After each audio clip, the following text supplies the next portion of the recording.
Hey, it's Dan. Welcome back. You're watching iAllegedly. And I've got a good one for you today. I'm going to try to escape the wind. We had rain last night, but I'm glad I'm out. That is what people keep telling me. I'm glad I'm out. And I'm going to cover all that today with you on this video.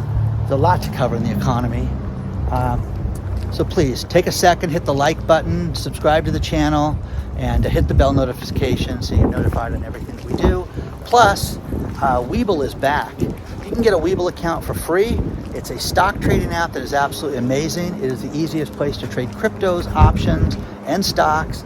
You can get a free account and they will give you 2 shares when you sign up. If you put a penny in the account, any money, and make a deposit, they will give you a total of 10 fractional shares that could be worth up to $30,000. It's crazy. So sign up today, use the link below, and sign up for Webull. Last week, I had a business trip to Vegas and we got so much done. And one thing that my colleague David and I got to do was we got to go meet one of my heroes, and I told you guys about this, Greg Manarino.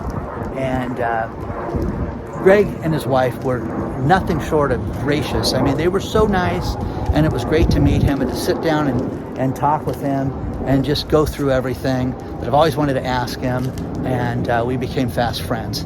Now, flash forward to the end of our meeting, and one thing that I knew about Greg was that a Pearl Harbor survivor, Ed Hall, lives with Greg, and he and his wife take care of Ed Hall. And one of basically a half a dozen Pearl Harbor survivors that had survived to this date. I mean, it's amazing. But Ed Hall, I mean, again, we got to meet this man. He was absolutely amazing. We talked about, he was watching TV Land, and we were talking about his shows, and just, we thanked him for his service, and he was just a great guy, and it was absolutely the highlight of our trip, meeting Ed. Now, it's very tragic that Ed passed away last night. And if you guys follow Greg Manarino, you guys already know this, but it just broke my heart today that this happened. Ed Hall is a different cut of breed than the rest of us. This guy joined the military when he was 16 years old, guys. And on that fateful day in 1941, that guy was on that ship. That is crazy to think about. That, superiors, people you work with, your friends, they didn't make it. Some of these people just, start your day and then it just ends. So I really want to say, a positive note to Ed. Do some good for other people in the world. Ed was a really good man and really changed Greg's life. And one thing that we dedicated, my colleague David and I, was to push Greg's Emanon program to do good for others, and we dedicated the site on Ed's birthday last Friday, which, guys, it's just tragic that this guy's gone. And Greg is completely broken up over this, and again, I am so grateful that I got to meet this man. But do some good in the world, do nice things for people, be kind to one another. God bless Ed Hall, God bless the Manarinos, God bless America. It's a very sad day.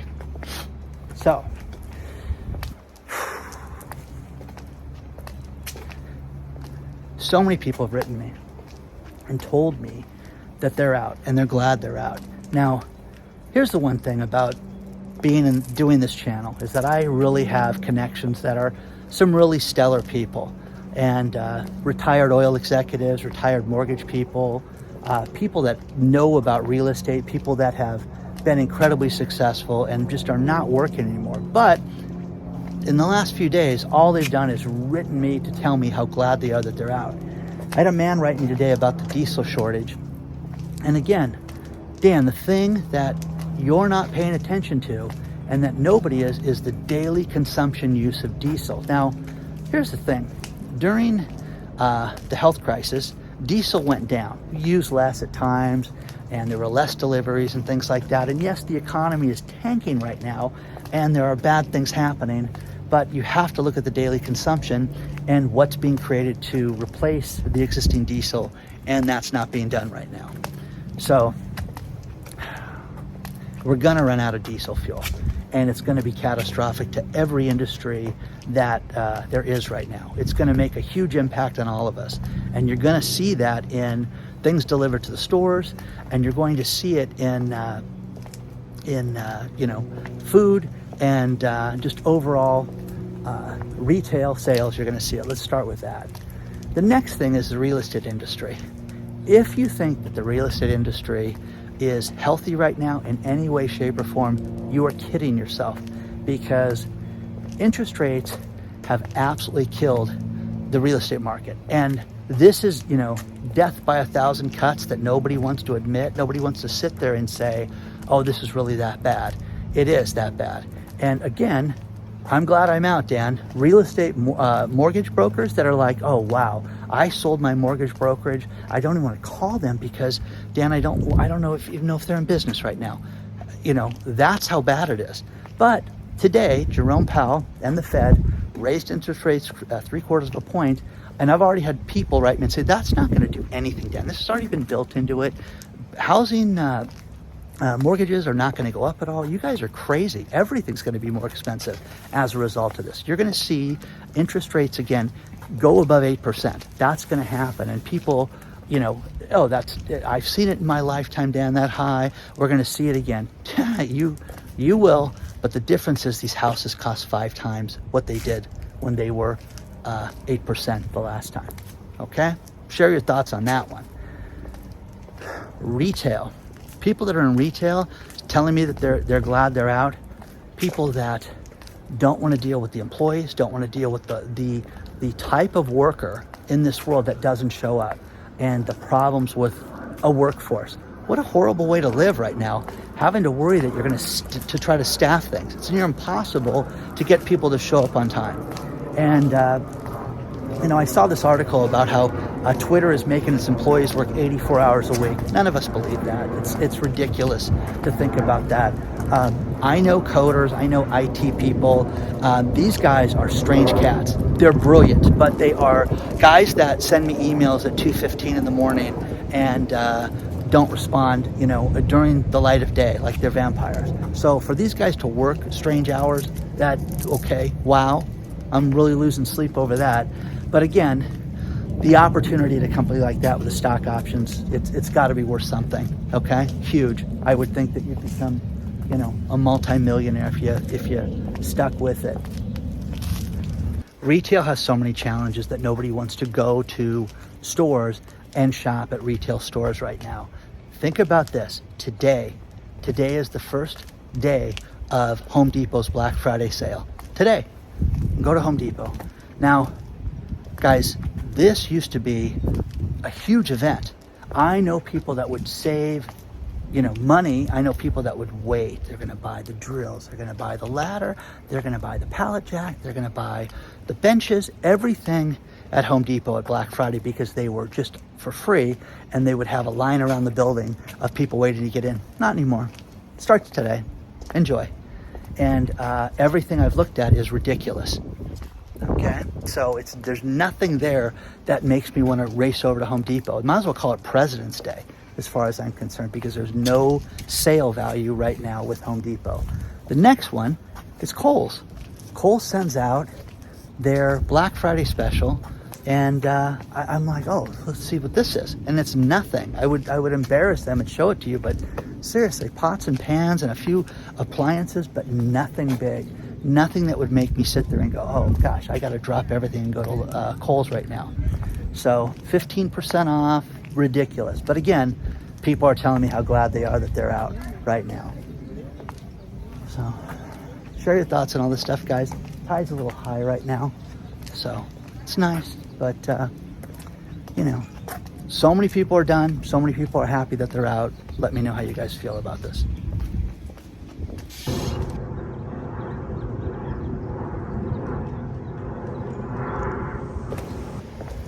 Now the Fed steps up yesterday and raises interest rates by 3/4 of a point. And at first the stock market shot up. Woo, everything's great. It's all fantastic. Not a care in the world. And then Jerome Powell opened his mouth. And I'm telling you, I wrote this guy again Joseph Andinolfi from Market Watch and said, man, you nailed it. You should do a victory lap, because the guy said, it's not what they're gonna do, it's what he's gonna say that means everything. And Joseph nailed it, okay? So there's that. But give you guys a heads up. At first, the market was giddy because they're like, okay, this is the end. It's only gonna go up half a point and we got nothing to worry about. And everybody assumed that. Then Jerome Powell started talking and said, we're a long way off. We have to raise interest rates, and things are not as rosy as we thought. Now, I'm paraphrasing what he said, but you can read, if you need to go to sleep, you can go read what Chairman Powell said, because it will knock you out because he's so charismatic. Anyways, he said that we're not done. We're not out of the woods yet, and we're going to have to raise interest rates, and we don't know where that's going to lead us and how far that's going to lead us. Well, that's not what you said. You said that things are looking good 6 weeks ago. Things have changed in the last 6 weeks. If you guys think that the last 6 weeks have been the barometer of change in our economy, you guys are delusional. And again, people can kid themselves. People do this all the time. Let's go buy that car. Let's go get that payment. We can afford it. Don't worry. I'll get extra overtime. I will do this. There's not a care in the world, nothing to worry about. And then life gets in the way. You break your leg. You get in a car accident. Something happens. And all of a sudden, hey, we're cutting everybody back 10 hours a week. Oh, what do we do? Lose it all. That's what you do. That's what happens in times like this. So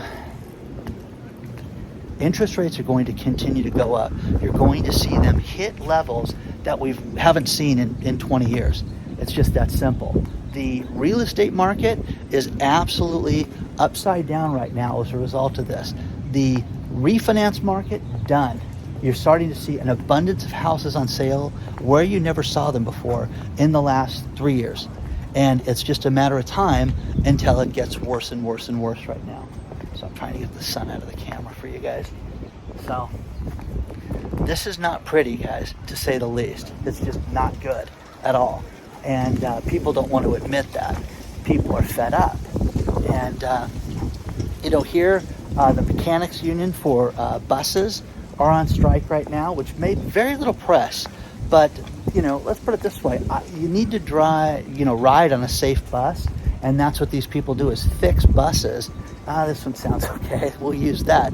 So it's going to be interesting to see if this gets resolved anytime soon, because the strike started on Wednesday. So share your thoughts on that stuff. But this is just the beginning of all this. Another car company exiting a major market, and Ford is leaving Russia right now. Yesterday we heard about Jeep leaving China. Ford's leaving Russia. And this is, again, a bad sign, but you're not supposed to worry about this. People wonder why Ford stock is down so much and why experts are downgrading it. All these people do is sit around all day and get assigned a company, and all they do is work on it. Okay, Ford is my company, and that's what they're doing, is downgrading Ford. And we wonder why the American auto industry is so messed up. So share your thoughts on all this stuff, guys, because I think that there's so much to this, and we haven't seen anything yet. So let me know what you guys are thinking about all this.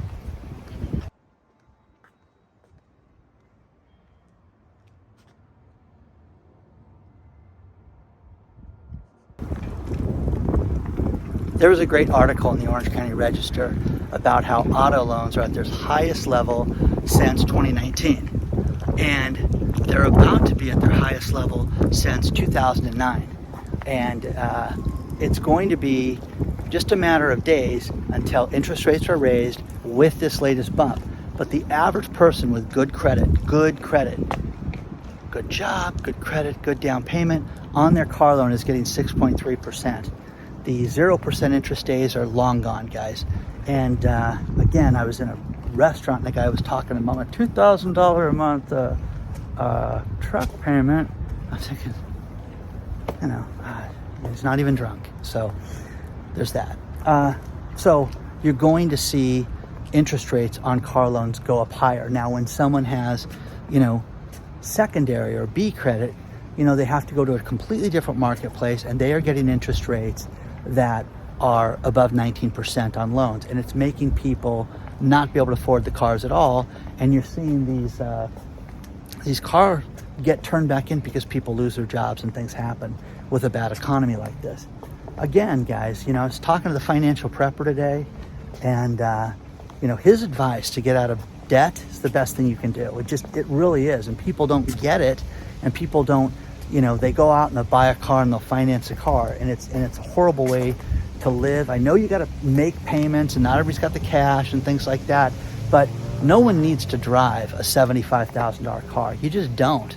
I mean, there is alternatives right now, and you're about to see things go on sale when it comes to the auto market like you've never seen before. So, share your thoughts on that stuff, because I think that car loans we're just going to see it go. We're going to see them spike, and it's going to be inevitable that people are not going to make these payments on these cars. So, let me know what you guys think about that. Now, I'm a guy that likes to look at the big picture of things, and like I've told you in the past, look at what rich people are doing, but also look at what big companies are doing. And a perfect example is Maersk, which is the largest worldwide shipping company. All the shipping containers, Maersk, M-A-E-R-S-K, Maersk. You see it all over the place when you see shipping containers. They're talking about dark clouds ahead. They're talking about an economy that doesn't resemble anything like we have now, and that it's going to get much worse. They see future shipping completely off right now.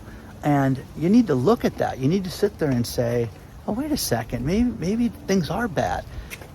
If you could cut back right now with your business, if you could cut back on the advertising, cut back on any expenditure that is unnecessary, I'm telling you, it's going to be the best thing you can do, because this is the good times right now. And there are a lot of people struggling right now, but this is when there's going to be abundance today compared to 6 months from now. It's going to be a completely different world in 6 months. And there are people out there, I'm going to mark my calendar, Dan, and I'm going to check to see if the world is bad.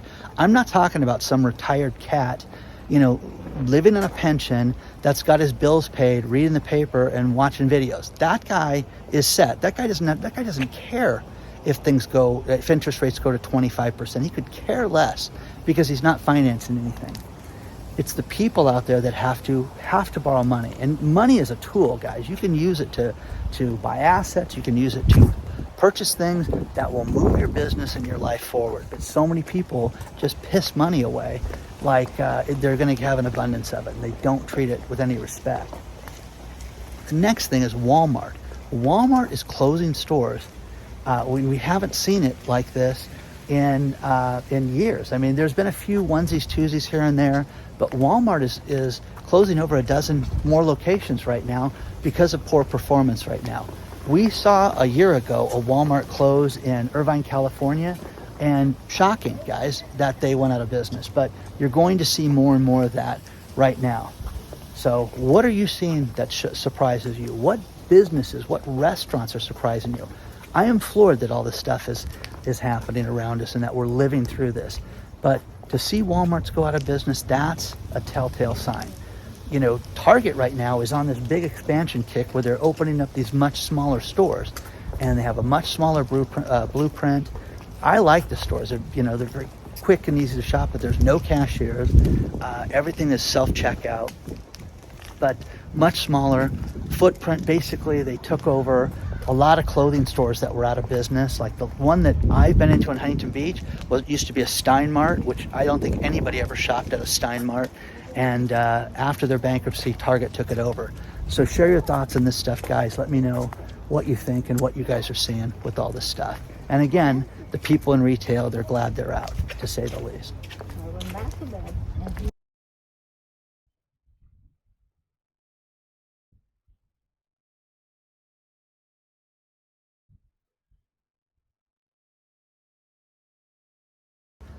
To go along with our theme of I'm glad I'm out, I have a friend who is a real estate investor and a working class guy. Started his business, learning the trades, couldn't afford college, so he learned to trade. And absolutely, did amazing. Went out, bought one rental property, then another, then another, and continued to work with his hands and made himself a good living, but eventually got himself over a dozen rental properties. Now, he saw the writing on the walls. He saw, the smell of 2008 all over again. And again, the Depression, guys, wasn't a long weekend. It didn't last 6 weeks and then everybody went back to work. It was prolonged. 2008 wrapped into 2011, 2012. I know businesses that were affected through 2013 that never got themselves back. This guy had 3 rental properties and just said, you know what? I'm getting rid of them. Done. Finished. Sold them. And he said it was the happiest day of his life. And again, I'm glad I'm out. So I asked him that question. He said, absolutely. And will I live to regret this? I don't think so, Dan. Because again, he made a profit. Don't ever be ashamed to make a profit. And if I would have held it for another 6 months, I would have made it 200 grand more. Again, shoulda, woulda, coulda, you can talk about all this stuff all day long. So again, I'm glad I'm out. So that's what this person did.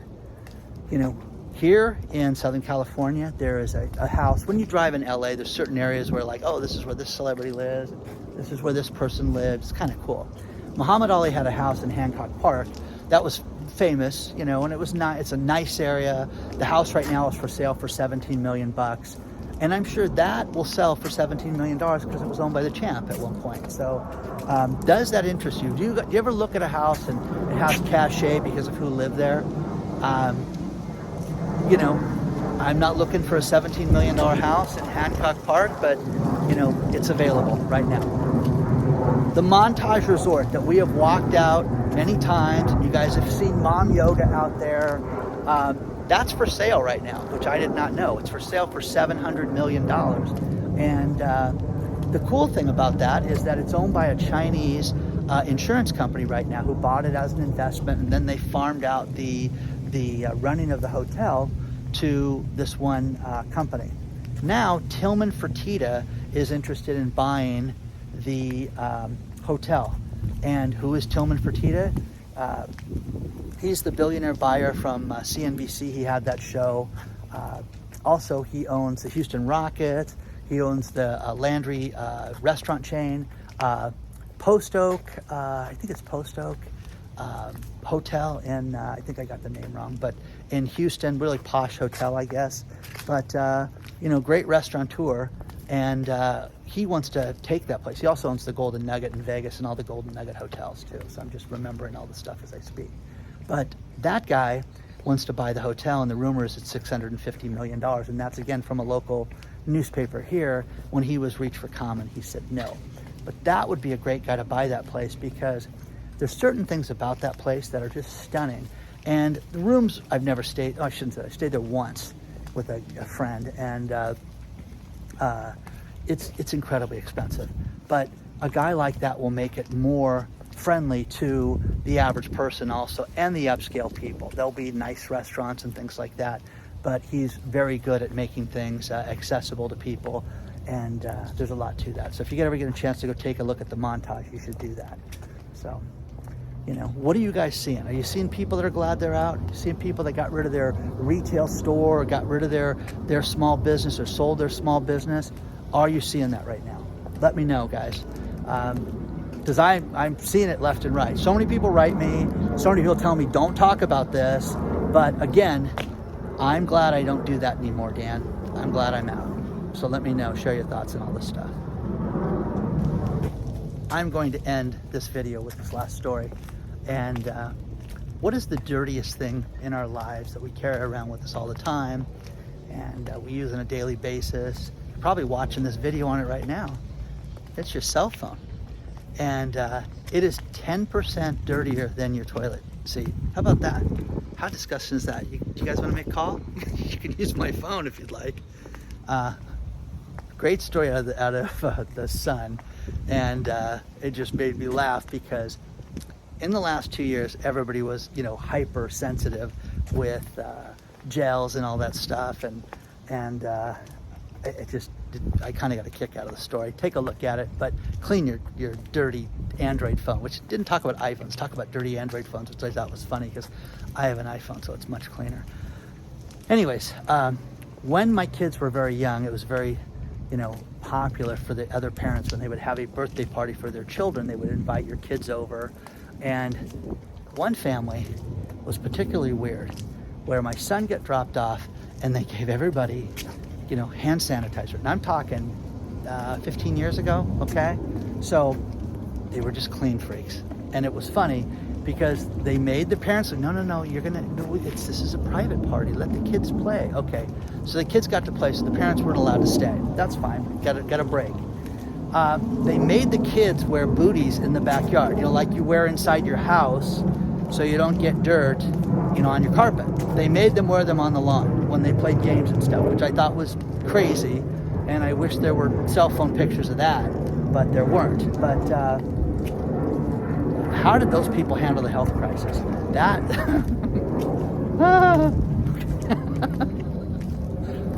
So, don't forget to hit the like button. Please don't forget to subscribe to the channel. Take a look at Weeble.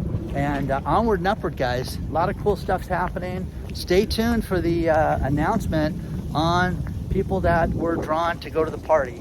Check your spam filter. Make sure that you're checking those emails, because we need you guys to check in and let us know that you're going to be there. It's going to be awesome. Have a great time. Onward and upward, guys. I will see you guys very soon.